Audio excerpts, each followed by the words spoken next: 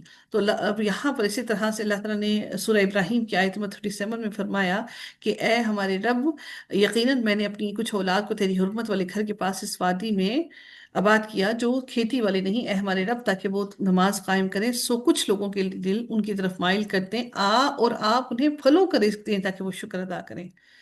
صفا مروہ کی سعی کا آغاز کیسے ہوا کہ سیدنا اسماعیل علیہ السلام کی والدہ ان کو دودھ پلاتی تھی اور خود اس پانی میں سے پی لیتی تھیں، اس پانی میں سے جو کہ حضرت ابراہیم علیہ السلام ان کو دے کر گئے تھے۔ حتیٰ کہ کیا ہوا کہ جب مشقیزے کا پانی ختم ہو گیا تو انہیں پیاس لگی، اور ان کے بیٹے کو بھی پیاس لگی۔ ظاہر ہے جب تک وہ پانی نہیں پئیں گی، ان کی رگیں تر نہیں ہوں گی، تو دودھ نہیں آئے گا۔ تو وہ دیکھ رہی تھی کہ بچہ پیاس کی وجہ سے بے چین ہے، وہ اسے تڑپتا نہ دیکھ سکی، اٹھ کر چل دیں، دیکھا کہ صفا پہاڑی ہی آپ کے قریب ہے، وہ اس پر چڑھ گئیں۔ پھر وادی کی طرف منہ کر کے دیکھا کہ کوئی انسان نظر آتا ہے، کوئی انسان نظر نہ آیا۔ وہ صفا سے اتری، جب وادی کی نشیب میں پہنچی تو قمیض کا دامن جو زمین میں پہنچتا تھا اتنا لمبا تھا کہ زمین میں جو پہنچتا تھا اٹھا کر اس طرح بھاگی کہ جس طرح کوئی پریشان اور مصیبت زدہ انسان دوڑتا ہے، حتیٰ کہ وادی کو پار کر لیا۔ وہ مروہ تک پہنچی تو اس پر چڑھ گئیں اور دیکھا کہ کوئی نظر آتا ہے، پھر کوئی نظر نہ آیا۔ انہوں نے 7 بار اسی طرح کیا، ایک پہاڑی سے دوسری دوڑتی رہیں۔ نبی کریم صلی اللہ علیہ وآلہ وسلم نے فرمایا کہ اس وقت سے ہی لوگوں نے صفا اور مروہ کا طواف شروع کیا۔ جب وہ آخری چکر میں مروہ تک پہنچی تو انہیں کوئی آواز محسوس ہوئی۔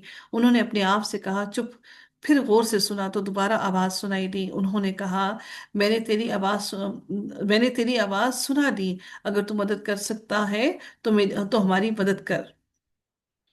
اچانک انہوں نے دیکھا کہ زمزم کے مقام پر ایک فرشتہ کھڑا ہے۔ اس فرشتے نے اپنی ایڑی سے یا اپنے پر سے زمین کھودی تو پانی نکل آیا۔ آپ اسے حوض کی صورت دیکھنے لگیں اور اپنے ہاتھ سے اس طرح رکاوٹ بنانے لگیں اور چلو بھر بھر کر مشکیزے میں ڈالنے لگیں۔ پریشان تھی کہ کہیں ایسا نہ ہو کہ پانی غائب ہو جائے، ختم ہو جائے۔ تو ان کی چلو بھرنے کے بعد پانی پھر نکل آتا۔ تو سیدنا عبداللہ بن عباس رضی اللہ تعالیٰ عنہ بیان کرتے ہیں کہ رسول اللہ صلی اللہ علیہ وسلم نے فرمایا، اللہ تعالیٰ اسماعیل علیہ السلام کی والدہ پر رحم فرمائے، اگر زمزم کو انہوں نے یوں ہی چھوڑ دیا ہوتا یا آپ نے فرمایا اگر وہ پانی سے چلو نہ بھرتی تو وہ ایک بہتے ہوئے چشمے کی صورت اختیار کر لیتا۔ راوی بیان کرتے ہیں کہ پھر ہاجرہ نے پانی پیا اور بچے کو دودھ پلایا۔ فرشتے نے ان سے کہا آپ ہلاکت کا اندیشہ نہ کریں، یہاں اللہ تعالیٰ کا ایک گھر ہے جس کی تعمیر یہ بچہ اور اس کا والد دونوں مل کر کریں گے۔ اللہ تعالیٰ اپنے لوگوں کو ضائع ہونے نہیں دیتا۔ یہ بخاری شریف کی حدیث نمبر 3364 میں یہ ساری بات درج ہے۔ اس وقت بیت اللہ کی زمین ایک بلند ٹیلے کی صورت میں تھی۔ سیلاب کا پانی آتا تو دائیں بائیں سے گزر جاتا۔ آب زمزم اور بنو جرہم کچھ عرصہ کے بعد وہاں سے کیا تھا، بنو جراحم کون سا قبیلہ تھا، ابھی زمزم کے ساتھ اس کا کیا معاملہ ہوا؟ کچھ عرصے کے بعد وہاں سے بنو جراحم کا ایک قافلہ یا ایک خاندان گزرا، وہ قدا کی طرف سے آئے اور مکہ کے نشیبی حصے میں ٹھہرے۔ انہیں ایک پرندہ منڈلاتا ہوا نظر آیا، تو بولے یہ پرندہ پانی پر منڈلایا کرتا ہے، ہم تو جب بھی اس وادی سے گزرتے ہیں یہاں پانی کبھی نہیں دیکھا۔ انہوں نے دو آدمی حقیقت معلوم کرنے کے لیے وہاں بھیجے۔ کون سا قبیلہ تھا؟ بنو جرہم کا۔ تو انہیں پانی نظر آیا، انہوں نے جا کر پانی کی موجودگی کی اطلاع دی، تو وہ سب کے سب لوگ وہاں آ گئے۔ چشمہ جو زمزم کا تھا، اس کے پاس سیدنا اسماعیل علیہ السلام کی والدہ موجود تھی۔ ان لوگوں نے کہا کیا آپ ہمیں اجازت دیتی ہیں کہ ہم یہاں خیمہ ڈال سکیں؟ تو انہوں نے فرمایا جی ہاں اجازت ہے، لیکن اس چشمے کی ملکیت پر تمہارا کوئی حق نہیں ہوگا۔ انہوں نے کہا ٹھیک ہے۔ آپ صلی اللہ علیہ وآلہ وسلم نے فرمایا کہ اسماعیل یعنی کہ حضرت حاجرہ علیہ السلام خود بھی یہ چاہتی تھیں کہ انسان وہاں آباد ہو۔ پھر کیا ہوا کہ وہ وہاں اتر پڑے اور انہوں نے اپنے اپنے گھر والوں کو بھی وہاں بلا لیا اس جگہ پر، حتیٰ کہ وہاں کئی گھر بس گئے اور حضرت اسماعیل علیہ السلام جوان ہو گئے، اور انہی لوگوں سے حضرت اسماعیل علیہ السلام نے عربی سیکھی۔ تو ان کی نگاہ میں وہ بڑے اچھے جوان نکلے، وہ ان سے محبت کرتے تھے، اور اپنے خاندان کی ایک عورت ان کو بیاہ دی اور ان کی والدہ وفات پا گئی، یعنی کہ حضرت حاجہ علیہ السلام ان کی شادی کے بعد وفات پائی انہوں نے۔ پھر کچھ مدت کے بعد کیا ہوا کہ جتنی اللہ تعالیٰ کو منظور تھی، حضرت ابراہیم علیہ السلام آئے تو حضرت اسماعیل علیہ السلام زمزم کے پاس ایک درخت کے تلے بیٹھے اپنے تیر درست کر رہے تھے۔ والد کو دیکھ کر اٹھ کھڑے ہوئے اور باپ بیٹا بڑے بڑے اتفاق سے بڑی محبت سے ملے۔ اس کے بعد حضرت ابراہیم علیہ السلام نے کہا اسماعیل، اللہ تعالیٰ نے مجھے ایک کام کا حکم دیا، کیا اس کام میں تو میری مدد کرے گا؟ انہوں نے کہا ضرور کروں گا۔ ابراہیم علیہ السلام کہنے لگے اللہ تعالیٰ نے مجھے حکم دیا ہے کہ اس مقام پر ایک گھر بناؤں، اور ایک اونچے ٹیلے کی طرف اشارہ کیا، تو چنانچہ باپ بیٹے دونوں نے اس گھر کی بنیاد اٹھائی۔ اسماعیل علیہ السلام پتھر لاتے جاتے اور سیدنا ابراہیم علیہ السلام تعمیر کرتے جاتے۔ جب دیواریں اونچی ہو گئیں تو اسماعیل علیہ السلام یہ پتھر مقام ابراہیم یعنی کہ جو مقام ابراہیم کا پتھر تھا وہ لے آئے اور اسے وہاں رکھ دیا۔ اب ابراہیم علیہ السلام اس پر کھڑے ہو کر چنائی کرتے اور اسماعیل علیہ السلام پتھر دیتے جاتے تھے، اور دونوں یہ دعا پڑھتے رہے بار بار، ربنا تقبل منا انک انت السمیع العلیم، کہ اور پھر کیا ہوا، یہ دعا بار بار مسلسل پڑھتے رہتے کہ اللہ تو ہم سے اس کو قبول فرما لے۔ ربنا لیقیم الصلاۃ، اور پھر یہ بھی دعا کی کہ یہاں پر یا اے ہمارے رب یہاں پر لوگ نماز قائم کر سکیں اور موحد لوگ ہوں، نماز قائم کرنے والے ہوں۔ فَجَعَلْ أَفْئِدَةً مِّنَ النَّاسِ، سو کچھ لوگوں کے دل ان کی طرف مائل کرتے ہیں، یعنی لوگوں کے دل ان کی طرف ان کی محبت کے لیے مائل کرتے، اور اس علاقے میں اس گھر سے محبت کریں لوگ۔